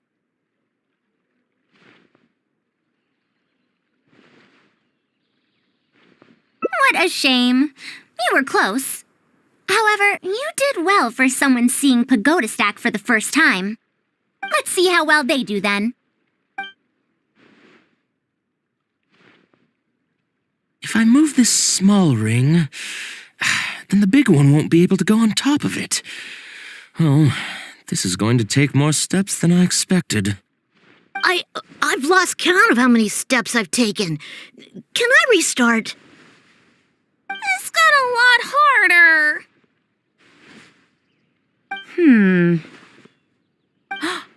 I solved it! Madam Faruzan, it takes 127 steps in total. That many? But there are only 7 layers. For every extra layer in the pagoda stack, the move order you need to consider becomes much more complex, and the number of steps required will at least double. More accurately, it will require double the steps plus 1 each time. You did well. You didn't underestimate the principles behind it just because it's an early learning toy. The complexity of any given contraption isn't determined by the number of parts it has. The way the parts interact and the rules behind how it operates are important too. Oh, I see. No wonder you emphasized in your notes that no contraption should ever be underestimated. I see. So even a simple toy can become complex with the right set of rules. That's right. The rules used for pagoda stack are the simplest kind when it comes to ancient contraption-making techniques. I could spend some time picking out all those machines that do something similar and write you a reference book. Once that happens, you can give the volunteers the reference book and paper prototypes and find out which toy is the most popular. Do you have any other toys? Yeah! When can we play with them? In about 2 days or so, I think. Niece, if you're free, can you help me with the illustrations for the reference book? Of course! I'd be honored! 2 days should be enough for us to find more volunteers. Then we can organize a huge conference here, at which we can announce which toy we'll be making. You'd be most welcome. We need more people to get a healthy range of opinions. The more, the merrier. Thank you for coming here with me today. I'll walk back with you.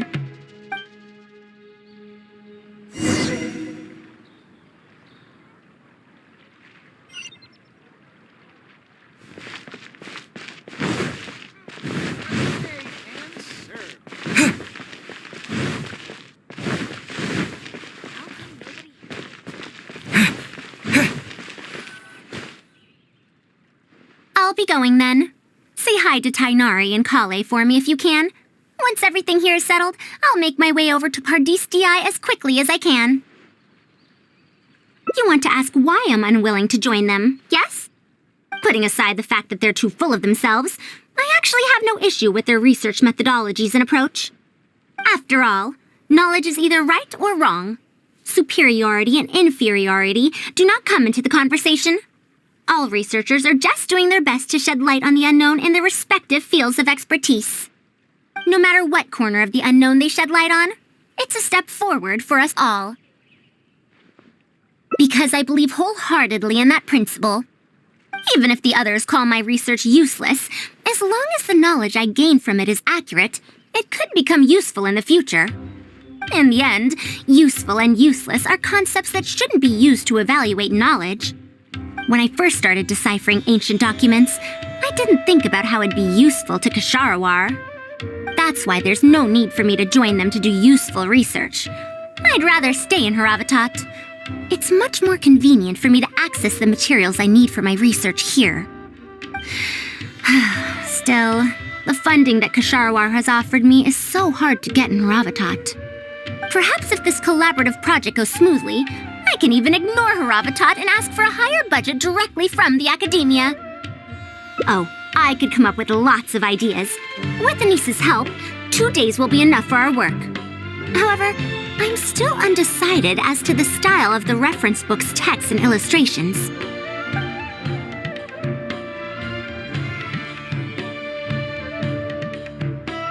You're right. Explanations are a core part of early developments, too. By using detailed and accurate illustrations, we can impart knowledge more effectively. It would also make it easier for me to recruit students. Thank you. I'll take your opinion into account. See you in 2 days.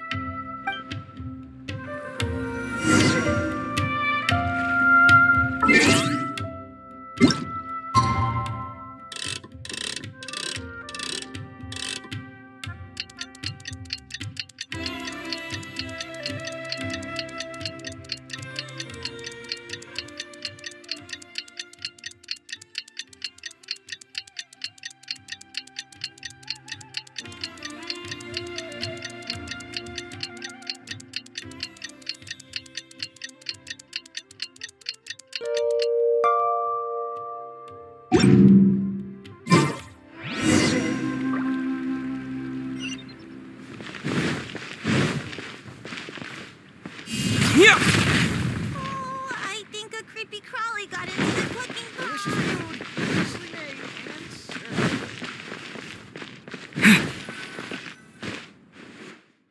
Oh, you're here.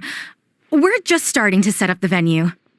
We've called up everyone we possibly could have. This is going to be quite the event. My masterpiece is going to be exhibited after all. Let's see what the academia shall say about it this time. To sum up, the 24 forms of pressure-based puzzle mechanisms were used in various ruins. All right, let's go to the next page.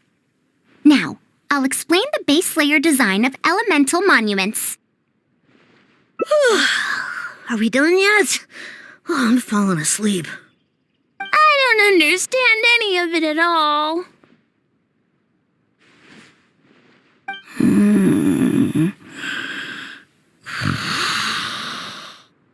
Are these really toys? They sound a bit too dangerous to buy for children. Oh. Well, we've prepared paper prototypes for everyone. If you're interested in the mechanisms Madame Faruzan's talked about, you're more than welcome to try them out. Oh, this is no fun. Can I try another toy? I want to go home and play Genius Invocation TCG.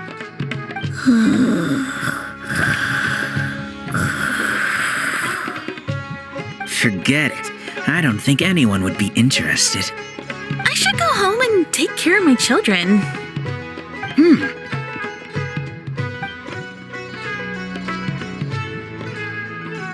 How did this happen?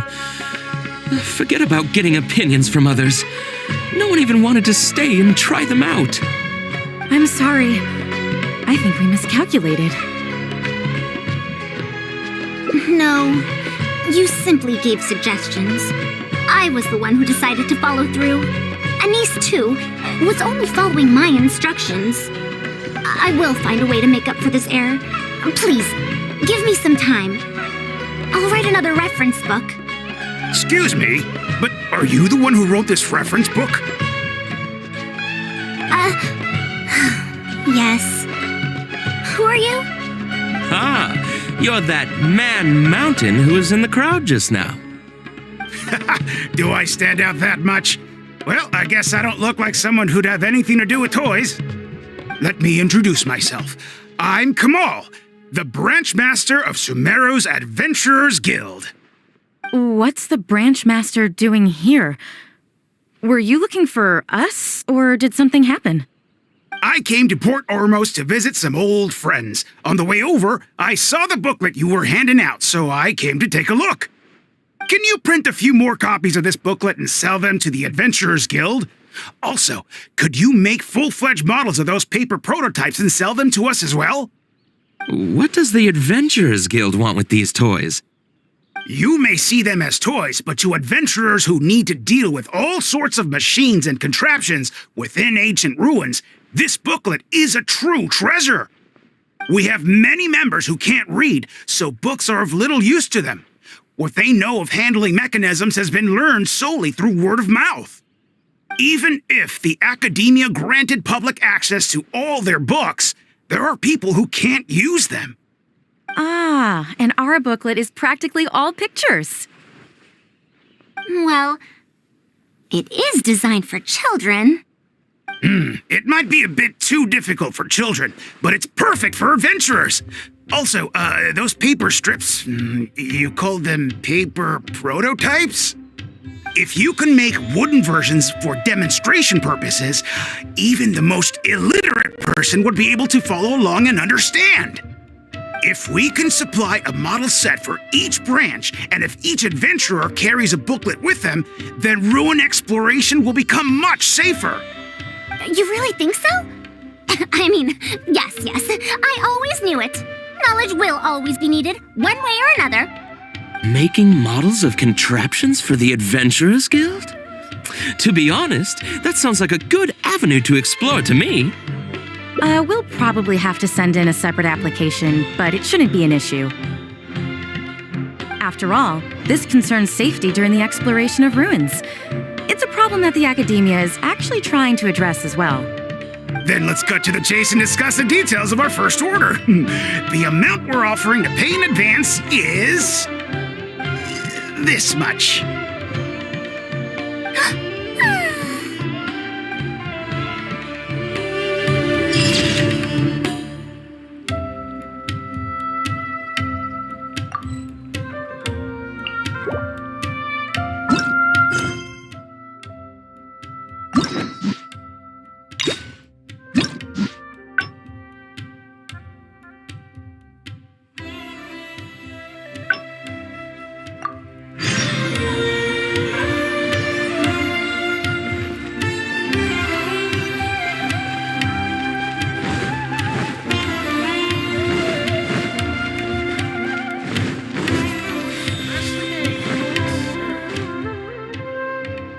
Going then.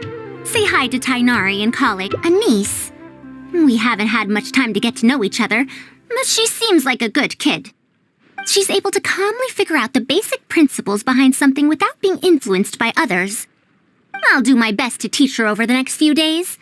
Still, how much she learns will really depend on her. Well, her interest lies in the application of mechanisms.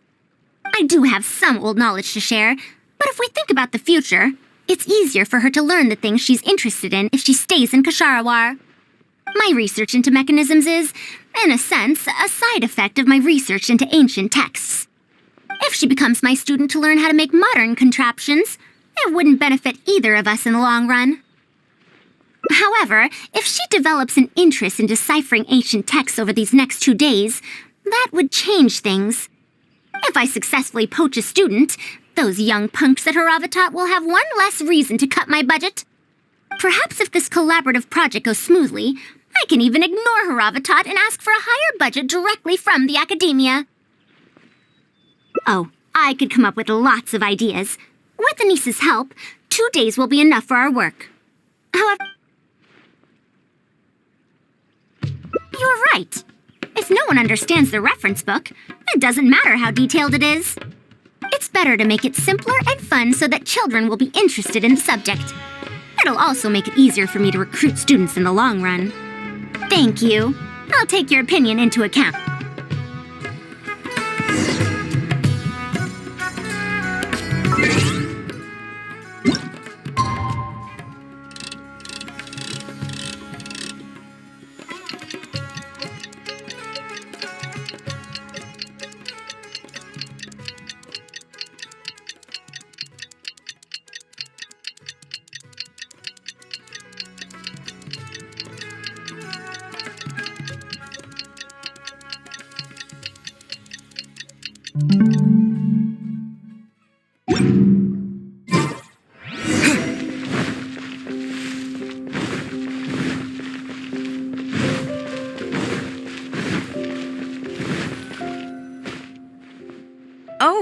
you're here.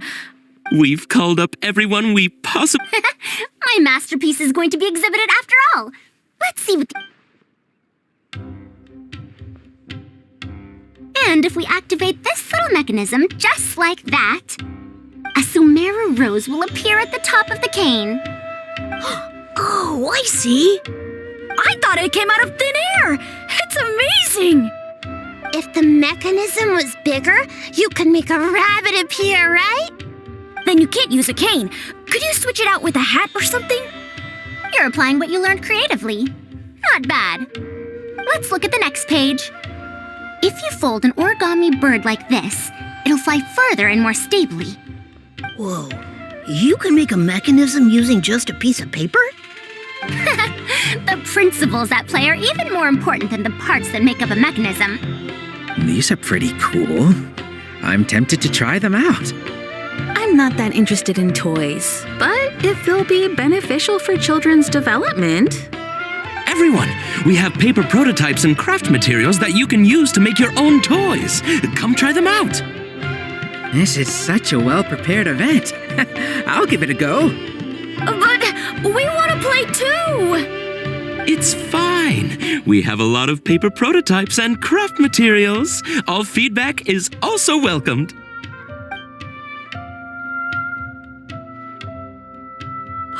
Oh, my origami bird flew further this time. Professor Faruzan, how can I make mine fly further? Just madam will do. Maybe in the future, you may indeed get the chance to call me Professor. You may wish to pay attention to these few details. Here, for example. All right, try it again. Wow, it really did fly farther! Madam Faruzan, will we learn origami at the Academia? Of course you will. If you become a researcher, you can explore any field you like to your heart's content.